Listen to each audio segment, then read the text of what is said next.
하나님의 은혜와 사랑이 오늘 하나님 앞에 예배하는 우리 모두와 함께 하시기를 주님의 이름으로 축원합니다. 오늘은 하늘 보좌에 초점을 맞춘 삶, 하늘 보좌에 초점을 맞춘 삶이란 제목으로 말씀의 은혜를 나누도록 하겠습니다. 이사야 6장 말씀은 이사야서 말씀 중에서도 아마 가장 유명한 말씀이 아닐까 이런 생각이 듭니다. 일명 이사야의 소명기사라고 불리는데 워낙 유명한 본문이어서 여러분도 여러 번 설교를 들으신 적이 있지 않을까 이런 생각이 듭니다. 우리 1절 말씀을 같이 함께 읽어보겠습니다. 우시야 왕이 죽던 해에 내가 본즉 주께서 높이 들린 보좌에 앉으셨는데 그의 옷자락은 성전에 가득하였고. 이사야 선지자는 자신이 하나님의 소명을 받았을 때를 명확히 아는데 우시야 왕이 죽던 해에 내가 소명을 받았다라고 얘기하고 있죠. 자, 이 말은 이사야가 절망 중에 하나님을 찾았다라는 그런 뜻인 겁니다. 남유다는 솔로몬 시대 이후로 우시야 같은 왕을 경험해 보지를 못했습니다. 역대하 26장에 이제 우시야 왕의 행적이 자세히 기록되어져 있는데요. 우시야는 매우 유능한 통치자였고 또 능력 있는 군사 지도자였습니다. 그의 지휘 아래 남유다는 모든 면에서 그렇게 성장하고 부흥케 되어지는 그런 일들이 있었습니다. 또 우시야 왕은 신앙적으로도 매우 훌륭한 왕이었습니다.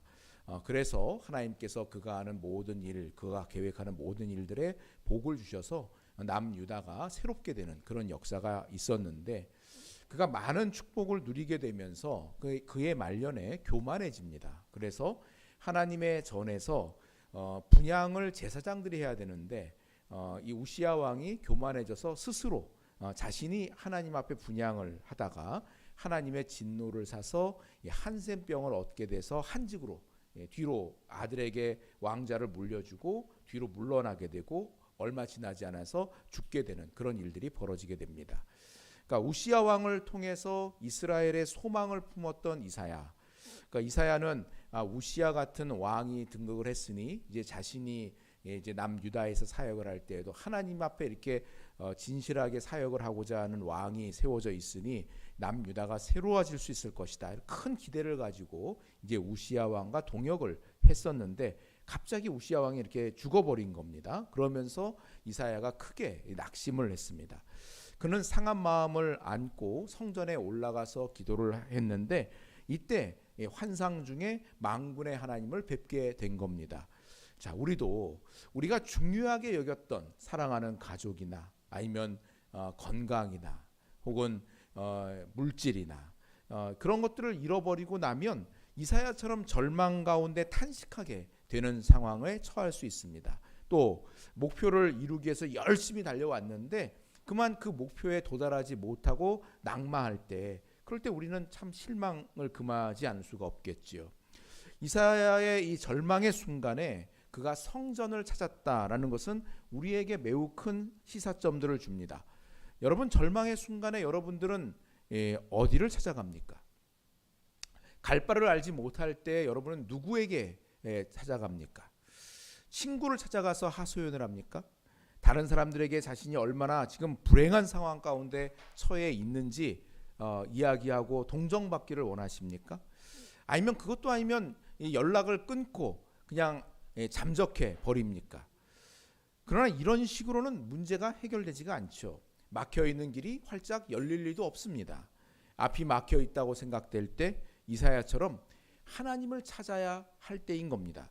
하나님 앞에 예배하며 하나님의 은혜를 구할 때 이사야를 만나주신 하나님께서 저와 여러분도 만나주실 줄 믿으시기를 바랍니다.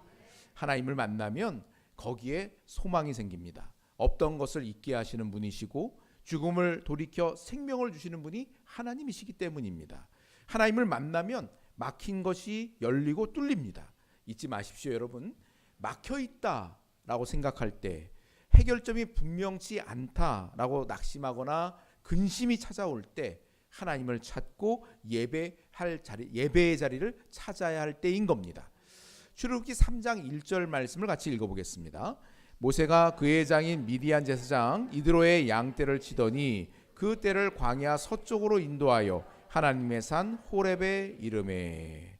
자, 자, 모세가 하나님의 산 호렙에 이르러서 거기서 하나님을 만나게 되죠. 근데 모세가 하나님을 만난 장소도 광야 서쪽이었다라고 말씀을 합니다. 근데 이 서쪽이라는 단어가요, 직역을 하면 광야 뒤편, 광야 끝 변두리, 이런 뜻입니다. 그러니까 성경에서 광야라는 곳은 사람이 아무것도 할 수 없는 곳, 아무것도 없는 곳이 광야입니다. 한마디로 인간의 노력과 한계의 능력의 한계를 경험하는 곳, 사람의 힘으로는 도저히 혼자 살 수 없는 아무것도 없는 곳이 광야예요. 근데 모세는 그냥 광야 한복판에서 하나님을 만난 것도 아니고 광야의 서쪽, 그러니까 광야의 끝 변두리에서 하나님을 만났다라고 얘기합니다. 아니, 반대로 얘기하면 하나님이 거기서 모세를 만나 주신 거예요. 오늘도 자신의 힘이 겨운 사람, 막연한 미래로 인해서 두려움이 찾아오는 경우들이 있어요. 그러니까 아무런 지금 현재 어려움이 없는 가운데에서도 곰곰이 가만히 생각해 보면 내 미래가 괜히 두려운 사람이 있을 수 있습니다. 내가 어떻게 살지 하는 그런 막연한 두려움 가운데 빠지는 경우들도 있는데, 바로 그때가 하나님을 만나야 될 때인 겁니다. 모든 것 내려놓고 하나님께로 나아가기를 힘쓰십시오. 그곳이 하나님을 만나서 새로운 길이 열리는 경험을 하는 그런 승리의 자리가 될 줄 믿으시기를 바랍니다. 예배의 자리, 하나님의 자리를 찾는 자는 소망과 생명이 있는 자리인 겁니다. 그와 같은 자리를 사모할 수 있기를 바랍니다. 우리 다시 1절로 4절 말씀을 다시 한번 읽어보겠습니다.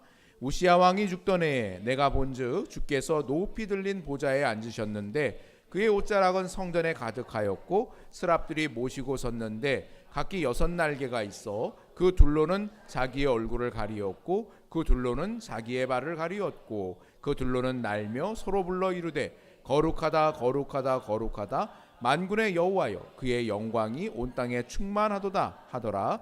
이같이 화답하는 자의 소리로 말미암아 문지방의 터가 요동하며 성전의 연기가 충만한지라. 아멘. 이사야가 환상 가운데 본 것은 하나님께서 높이 들린 보좌에 앉아 계신 장면입니다.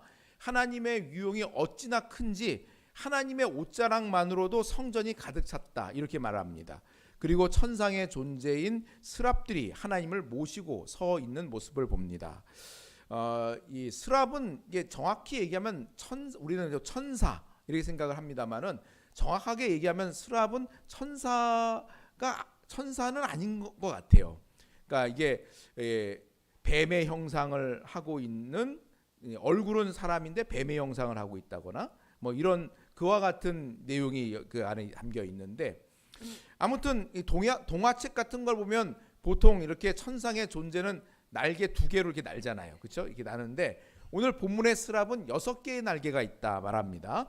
날개 2개로는 얼굴을 가렸습니다. 그러니까 천상의 존재라 해도 하나님의 광채를 감당할 수 없기 때문에 스스로 얼굴을 가린 겁니다. 또 날개 2개로는 발을 가렸다고 했습니다. 그러니까 자신의 부끄러운 곳을, 하나님 앞에서 자신의 부끄러운 곳을 가린 겁니다. 그리고 2개의 날개로만 날면서 하나님을 찬양하며 거룩하다 거룩하다 거룩하다 이렇게 외치는 그 모습을 이사야가 본 거죠. 그리고 하나님을 향해 만군의 여호와여 이렇게 부르는 소리를 듣습니다. 만군의 여호와라는 이 성호는 하나님이 전쟁에 능하신 분이시라는 것을 강조하는 표현인데, 그 누구도 하나님을 대적할 수 없다라는 것들을 상징하는 그런 표현입니다. 오늘 본문이 묘사하는 하나님의 모습은 만왕의 왕이신 하나님, 바로 그 모습을 보여주고 있습니다. 그러니까 왕의 보좌에 앉아 계시고 만물을 통치하시고 이스라엘뿐만 아니라 모든 만물 세계를 다스리시는 만왕의 왕이신 하나님의 모습을 보여주고 있는 것이죠. 그러니까 우시야 왕이 죽어서 낙심한 이사야에게 환상 가운데 나타나서 보여주신 하나님은 누가 참된 왕이신가? 인간왕 우시야는 그렇게 용두사미처럼 그렇게 죽어서 이사야를 낙심하게 했으나 이스라엘의 참된 왕은 하나님이시라는 거. 아니, 온 우주 만물을 다스리시는 분이 바로 하나님이시다. 이것을 환상 가운데 보여주고 계신 겁니다. 우리 5절로 7절까지를 읽어보겠습니다. 그때에 내가 말하되 화로다 나여 망하게 되었도다. 나는 입술이 부정한 사람이요 나는 입술이 부정한 백성 중에 거주하면서 만군의 여호와이신 왕을 배웠음이로다 하였더라. 그때 그 스랍 중에 하나가 부젓가락으로 제단에서 집은 바 핀 숯을 손에 가지고 내게로 날아와서 그것을 내 입술에 대며 이르되 보라 이것이 내 입에 닿았으니 내 악이 제하여졌고 내 죄가 사하여졌느니라 하더라. 자, 하나님의 거룩하심에 압도된 이사야는 화로다 나여 망하게 되었도다 하면서 탄식을 합니다. 그래서 화로다 이렇게 번역한 히브리어가 이 감탄사로 호이라는 단어거든요.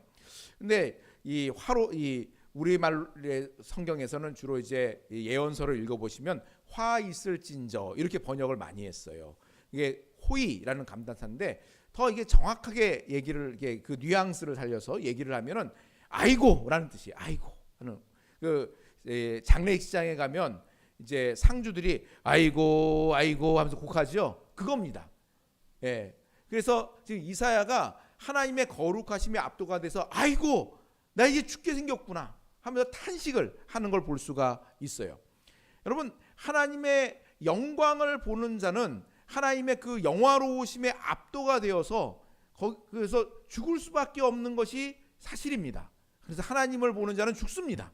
그런데 오늘 말씀 가운데 이사야는 하나님을 일부러 자기가 보겠다고 본 게 아니라 하나님께서 보여주신 거잖아요. 환상 가운데. 그러니까 죽을 일은 없겠죠. 하나님이 보여주신 거니까요. 그럼에도 불구하고 이사야는 하나님의 그 영광스러움에 압도가 되어서 내가 죄인이구나 라는 것을 깨닫고 내가 죽겠구나 라고 그렇게 탄식을 먼저 터뜨리게 된 겁니다.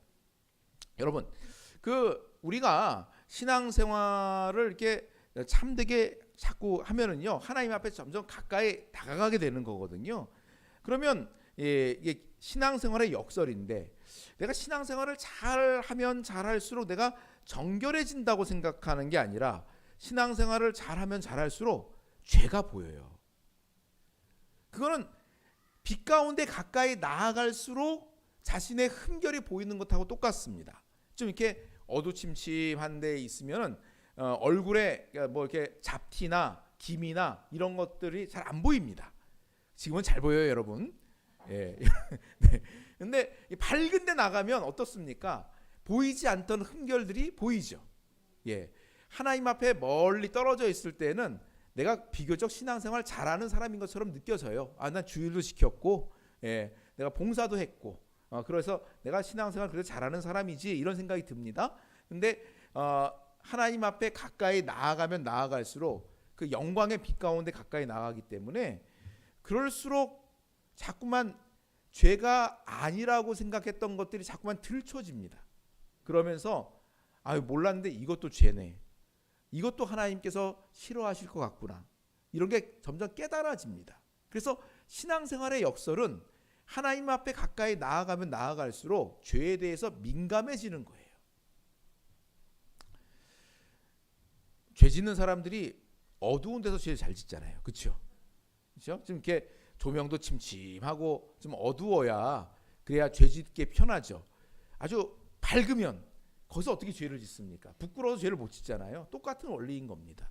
그래서 하나님의 빛 가운데 가까이 나아가면 나아갈수록 하나님 내 안에 있는 죄가 자꾸 드러납니다. 그래서 이사야가 탄식을 한 거예요. 근데 사실 여러분 신앙은 근본적으로 지금보다 더 나은 사람이 된다거나 더 좋은 사람이 되는 과정이 아닙니다. 신앙생활이라는 것은 내가 예수님을 믿어서 내가 좀 더 좋은 선한 사람이 되었어. 내가 좀 더 좋은 사람이 되었어. 그런 개념이 아니에요. 신앙은 우리를 개선하거나 리모델링하는 과정이 아니라 장례식이 포함된 과정이에요. 완전히 죽지 않으면 새롭게 될 수 없습니다. 완전히 무너지지 않으면 새롭게 태어날 수 없습니다.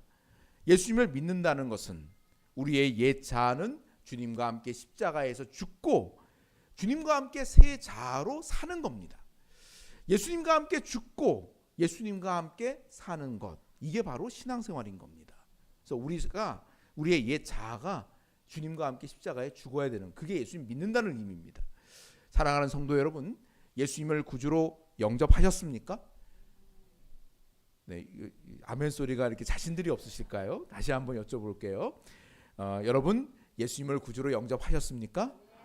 네, 여러분 그렇다면 우리의 옛 자아는 십자가에서 예수님과 함께 죽은 줄 믿으시기를 바랍니다. 그러면 죽은 자의 옛 삶의 방식, 옛 삶의 습관을 굳이 따라서 살아야 될 이유가 없습니다. 죽었잖아요. 근데 굳이 그걸 왜 따라갑니까? 나의 옛 자아는 이미 십자가에서 주님과 함께 죽었다라는 것을 선언하시고 주님과 함께 산 새 자아로 예수님을 나의 주님으로 인정하고 그 주님을 힘써 따라가는 새 자아로 힘써 사시기를 주님의 이름으로 축원합니다. 자, 이사야 선지자는 자신의 입술이 부정한 것을 고백을 합니다. 하나님 앞에 서고 보니 내가 죄인이구나 이걸 깨닫습니다. 그러자 스랍 중에 하나가 부젓가락으로 제단에 있는 숯을 집어가지고 가져와서 이사야의 입술에 그거를 대요. 그러니까 그러면서 선언합니다. 너의 모든 죄가 사하여졌다라고 선언을 합니다. 죄의 용서함을 받은 선지자가 감격해하고 있는데 하나님의 음성이 다시 들려옵니다. 우리 8절로 10절을 읽어보겠습니다. 내가 또 주의 목소리를 들으니 주께서 이르시되 내가 누구를 보내며 누가 우리를 위하여 갈고 하시니 그때 내가 이르되 내가 여기 있나이다 나를 보내소서 하였더니 여호와께서 이르시되 가서 이 백성에게 이르기를 너희가 듣기는 들어도 깨닫지 못할 것이요 보기는 보아도 알지 못하리라 하여 이 백성의 마음을 둔하게 하며 그들의 귀가 막히고 그들의 눈이 감기게 하라. 염려하건대 그들이 눈으로 보고 귀로 듣고 마음으로 깨닫고 다시 돌아와 고침을 받을까 하노라 하시기로. 지금 천상회의가 이어지고 있습니다. 이사야는 지금까지는 천상회의의 목격자였습니다. 환상 가운데 하나님의 천상회의가 열리는 것을 눈으로 목격하는 목격자였는데 이제 그 입술이 정화가 되었잖아요. 그러니까 이제는 천상회의의 참여자로 참여를 합니다. 내가 누구를 보내며 누가 우리를 위하여 갈고 하면서 하나님과 천상의 존재들이 회의를 합니다. 근데 누군가 가야 하겠는데 누구를 보내야 되겠느냐라고 얘기를 하는데 아무도 나서는 사람이 없는 겁니다. 그때 이사야가 번쩍 손을 들고 외칩니다. 내가 여기 있나이다. 나를 보내소서 하면서 자원하에서 하나님 앞에 저를 보내달라고 그렇게 이야기를 하는 것이죠. 하나님께서 그런 이사야에게 소명을 맡기셨습니다. 자, 그런데 주님께서 이사야에게 주시는 소명이 뜻밖입니다. 하나님께서 이사야에게 맡기신 소명은 이스라엘에게 외쳐서 그들을 돌이키고 회개시키라는 게 아닙니다. 오히려 그 반대예요. 세번역 성경으로 9절과 10절을 한번 다시 읽어보겠습니다. 다시 한번 읽어봅니다. 그러자 주께서 말씀하셨다. 너는 가서 이 백성에게 너희가 듣기는 늘 들어라. 그러나 깨닫지는 못한다. 너희가 보기는 늘 보아라. 그러나 알지는 못한다 하고 일러라. 너는 이 백성의 마음을 둔하게 하여라. 그 귀가 막히고 그 눈이 감기게 하여라. 그리하여 그들이 볼 수 없고 들을 수 없고 또 마음으로 깨달을 수 없게 하여라. 그들이 보고 듣고 깨달았다가는 내게로 돌아오켜서 고침을 받게 될까 걱정이다. 세번역 성경은 10절에 염려하건대 이것을 걱정이다라고 번역을 했어요. 하나님께서 죄인이 회개하고 돌아올까 봐 걱정하십니다. 여러분 이 말씀이 잘 이해가 되십니까? 어떻게 사랑과 용서의 하나님께서 당신의 백성들이 회개하고 돌이키는 것을 원하지 않으실 수가 있겠어요? 더 나아가서 그들이 회개하고 돌아올까 봐 걱정하신다니요. 그래서 하나님은 이사야 선지자에게 가서 그들이 들어도 깨달음이 없는 메시지, 그들이 보아도 알지 못하는 메시지, 회개하고 주님께 돌아오는 것을 방해하는 메시지를 전하라고 그런 명령을 주십니다. 이사야의 소명은 이스라엘 백성들이 회개하고 돌아오지 못하게 하는 겁니다. 아니 하나님이 어떻게 이런 명령을 내리실 수 있을까? 이게 이 하나님이 우리가 성경에서 만나는 그 하나님이 맞나 하는 그런 의문이 들 정도입니다. 여러분 우리는 이미 이사야서 1장부터 5장까지의 말씀을 통해서 하나님께서 이스라엘이 돌아오도록 많은 회개의 기회를 주셨다라는 것을 알고 있습니다. 그런데 이스라엘 백성은 그 말씀을 듣지를 않았습니다. 오히려 하나님의 말씀을 우습게 여기면서 선지자들이 이사야 선지자가 빨리 돌이켜라. 주님께서 우리가 돌이키기를 원하시고 그렇지 않으면 우리가 망한다. 이런 메시지를 전할 때 이스라엘 백성들이 그 메시지를 우습게 여기면서 아이고 하나님이 그렇게 말씀하셨습니까? 그러면 얼른 빨리 시행하시라고 해보십시오. 얼른 그렇게 하시라고 하십시오. 이렇게 조롱하는 그와 같은 모습들을 보인 겁니다. 회개의 기회를 충분히 주었으나 이스라엘은 마음을 완악하게 하여서 전혀 돌이키지를 않았던 겁니다. 그래서 하나님께서 이제 이사야 선지자에게 이런 소명을 맡기신 겁니다. 이스라엘의 완악함 때문에 하나님께서는 이사야 선지자에게 전혀 엉뚱한 그런 소명을 맡기시고 그들의 눈을 가리고 그들의 귀를 가려라, 그들이 돌이키지 못하게 하라, 이렇게 명하신 거예요. 자, 그러면 실제로 이사야는 평생 어떤 사역을 했을까요? 그는 사람들의 길을 막고 마음을 닫게 하는 설교를 해서 듣는 이들이 회개하지 못하게 했습니다. 선지자가 매번 너희는 망했다, 너희 모두는 소망이 없다, 이런 메시지를 전하니 누가 그 말씀을 좋아하겠어요? 계속해서 부정적인 메시지만 전하니까 이스라엘 백성들 중에 이사야 편에 서서 그 말씀을 듣는 사람이 하나도 없었습니다. 그래서 훗날 이사야 선지자는 자신의 이 사역이 실패했다고 스스로 그렇게 고백하기도 합니다. 이사야 49장 4절 말씀을 같이 읽어보겠습니다. 그러나 나는 말하기를 내가 헛되이 수고하였으며 무익하게 공연히 내 힘을 다하였다 하였도다. 참으로 나에 대한 판단이 여호와께 있고 나의 보응이 나의 하나님께 있느니라. 이사야 자신이 생각할 때도 내가 한 것이 모두 헛수고 같고 쓸모없고 허무한 일에 내 힘을 다 낭비해 버렸구나, 이렇게 고백을 하는 겁니다. 여러분, 성공주의의 관점에서 보면 이사야는 실패한 목회자입니다. 설교하면 수많은 사람들이 모여들고 또 그래서 높은 건물을 세우고 유명세를 얻고 추종자들이 따르는 것이 성공이고 그것이 선한 것이다 라고 생각하는 관점에서 본다면 이사야가 받은 소명은 도무지 이해할 수가 없는 소명이에요.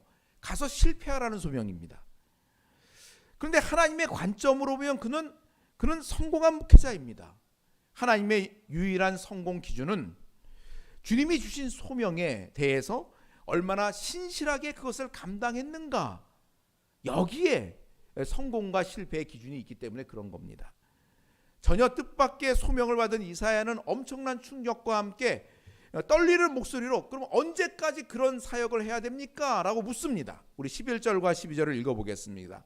내가 이르되 주여 어느 때까지니까 하였더니 주께서 대답하시되 성읍들은 황폐하여 주민이 없으며 가옥들에는 사람이 없고 이 토지는 황폐하게 되며 여호와께서 사람들을 멀리 옮기셔서 이 땅 가운데에 황폐한 곳이 많을 때까지니라. 이사야 선지자는 가서 실패하라는 그 소명을 받고 충격을 받기는 했지만 그래도 하나님이 맡기신 사역이니까 하고자 하는 그런 마음을 갖습니다. 그래서 주님 어느 때까지입니까? 그러니까 주여 언제까지 제가 그런 사역을 해야 됩니까? 하고 묻습니다. 주님의 대답은 유다 백성들이 모두 없어져서 사라져 없어질 때까지 그렇게 하라라고 하십니다. 이스라엘 땅 가운데 사람이 없을 때까지 하나님의 심판이 계속될 것이다 라고 말씀을 하십니다. 모두 포로로 붙들려 가고 도시가 파괴되어져서 황폐하게 될 때까지 돌이키지 못하도록 그렇게 말씀을 전하라 라고 명령하신 겁니다. 하나님의 영광으로 가득 찼던 이스라엘 땅이 이제는 텅 비어서 황폐하게 될 때까지 그런 실패의 사역을 하라고 이사야에게 명하신 겁니다. 자, 여러분이라면 어떠실까요? 만일 여러분이 이사야라면 가서 실패하라는 이 소명에 순종하시겠습니까? 어떠세요? 네. 우리의 관점은 세상의 성공의 기준에 맞춰져 있는 경우가 너무 많습니다. 하나님이 맡기신 일이니 우리가 잘 돼야 한다라고 생각을 합니다. 성공해야 하고 하나님께서 함께 하시는 일이라면 성공해야 하고 번성해야 하고 형통해야 하고 손대는 일마다 열매를 맺어야 한다라고 믿습니다. 하나님의 영광을 위해서 잘 되고 성공하는 것만 생각하지 하나님의 영광이라는 동일한 목적을 위해서 내가 죽고 나를 비우고 썩는 미랄이 되는 것은 잘 생각하지 않는 것 같습니다. 만일 누군가 주님의 영광을 위해서 죽고 비워야 한다면 그것은 다른 누군가의 몫이지 내 몫은 아닐 거다라고 생각을 합니다. 빌립보서 4장 13절 말씀을 같이 읽어보겠습니다. 내게 능력 주시는 자 안에서 내가 모든 것을 할 수 있느니라. 우리는 사도 바울의 이 고백을 대하면서 무릎을 치면서 동의를 합니다. 그렇지, 주님께서 능력 주시면 무엇이든지 할 수 있지. I can do it. 네, 주님의 능력 안에서 제가 능력 주시면 다 할 수 있습니다. 이렇게 고백을 하는 겁니다. 주님 안에서 무엇이든 할 수 있고 무엇이든 성취할 수 있고 목표를 이루고 뜻한 바를 얻어내고 승리할 수 있다는 뜻으로 이 말씀을 받아들이고 그렇게 믿습니다. 그러나 이 말씀의 전후 문맥을 자세히 살펴보십시오. 우리 빌립보서 4장 12절을 읽어보겠습니다. 나는 비천에 처할 줄도 알고 풍부에 처할 줄도 알아. 모든 일 곧 배부름과 배고픔과 풍부와 궁핍에도 처할 줄 아는 일체의 비결을 배웠노라. 사도 바울은 자신이 비천하게 살 줄도 알고 풍족하게 살 줄도 아는 일체의 비결을 배웠다라고 고백을 하면서 하나님이 주시는 능력 안에서 내가 모든 것을 할 수 있다라고 고백을 한 겁니다. 그렇다면 사도 바울이 이 고백을 하고 있는 상황은 어떤 상황입니까? 그는 지금 깊은 감옥 속에서 궁핍에 처한 상황입니다. 때문에 그는 비천한 상황, 배고픔과 궁핍의 상황 속에서도 하나님의 능력을 힘입어서 내가 주 안에서 기뻐하는 그런 삶을 살 수 있다고 그렇게 고백하고 있는 겁니다. 하나님의 능력으로 성공을 말하는 게 아니라 고난에 처하는 비결을 배웠고 모든 자원이 넘치는 환경이 아니라 궁핍의 상황에서도 기뻐하는 비결을 배웠노라고 고백하고 있는 겁니다. 이사야도 그렇고요, 사도 바울도 그렇고요, 그리고 우리의 구주 되시는 예수님께서도 하나님의 영광을 위해서 사명에 충실하여서 순종했던 것을 우리는 동일하게 발견을 합니다. 우리의 순종의 범위와 깊이는 어디까지입니까? 나의 순종의 깊이와 범위는 어디까지입니까? 기독교의 위대함은 성공하고 잘되고 성취하고 번성하는 데 있지 않습니다. 오히려 기독교의 위대함은 어떤 환경에서든지 자신을 비워 종의 형체를 입으신 예수 그리스도의 뒤를 따라가는 데 있는 줄 믿으시기를 바랍니다. 이사야 선지자가 실패하는 사역을 하라는 부르심 앞에 순종할 수 있었던 것도 인간 왕의 보좌를 바라보던 삶에서 우시야 왕을 바라보면서 이런 왕이 계시니까 우리 남유다에 소망이 있다 이렇게 생각했었는데 인간 왕의 보좌를 바라보던 그 자리에서 하늘 보좌를 바라보는 삶으로 바뀌었기 때문인 겁니다. 왕궁을 드나들던 고위 공직자 이사야가 아니라 하나님 앞에 선 신앙인 이사야가 되었기 때문인 겁니다. 사도 바울이 내게 능력 주시는 자 안에서 내가 모든 것을 할 수 있다고 고백하면서 비천한 상황 속에서도 내가 기뻐한다 라고 고백할 수 있었던 것도 예수 그리스도의 십자가의 은혜의 그 존귀함을 발견했기 때문인 것입니다. 세상 사람들은 실패와 성공을 따집니다. 이렇게 하면 내가 잘 될 것이고 이렇게 하면 잘못될 수 있으니까 하지 말아야 되고 이 길은 가지 말아야 될 길이고 저 길은 가야 할 길이고 그렇게 따지지만 하늘 보좌에 초점을 맞춘 사람은 그것이 실패이든 성공이든 상관없이 하나님이 맡기신 일로 하나님의 마음을 시원케 해드리기를 기뻐하는 사람인 줄 믿으시기를 바랍니다. 우리 13절 말씀을 같이 읽어보겠습니다. 그 중에 10분의 1이 아직 남아있을지라도 이것도 황폐하게 될 것이나 밤나무와 상수리나무가 배임을 당하여도 그 그루터기는 남아있는 것 같이 거룩한 씨가 이 땅에 그루터기니라 하시더라. 하나님은 이스라엘 땅이 텅 빌 때까지 심판을 계속하시겠다라고 말씀하셨습니다. 그런데 그게 끝이 아닙니다. 하나님은 이스라엘의 남은 자를 거룩한 씨로 남기겠다라고 하십니다. 그들은 전체의 10분의 1에 불과할 겁니다. 그런데 그마저도 또 한 번 태워져서 극소수의 사람들만 남게 될 것입니다. 마치 밤나무 상수리나무가 배임을 당하고 그루터기만 남는 것처럼. 근데 그게 그 그루터기로 끝이 아니라 거기서 새로운 싹이 나오는 거지요. 이스라엘의 극소수만이 그 고난을 통과하여 남게 될 것이다 말씀합니다. 그리고 이들이 거룩한 씨앗이 되어져서 이스라엘의 회복을 이루게 될 것이다 라고 말씀하고 있는 겁니다. 여러분, 사람이 적은 것이 문제가 아닙니다. 아브라함 한 사람으로 큰 민족을 이루게 하신 분이 하나님 아니십니까?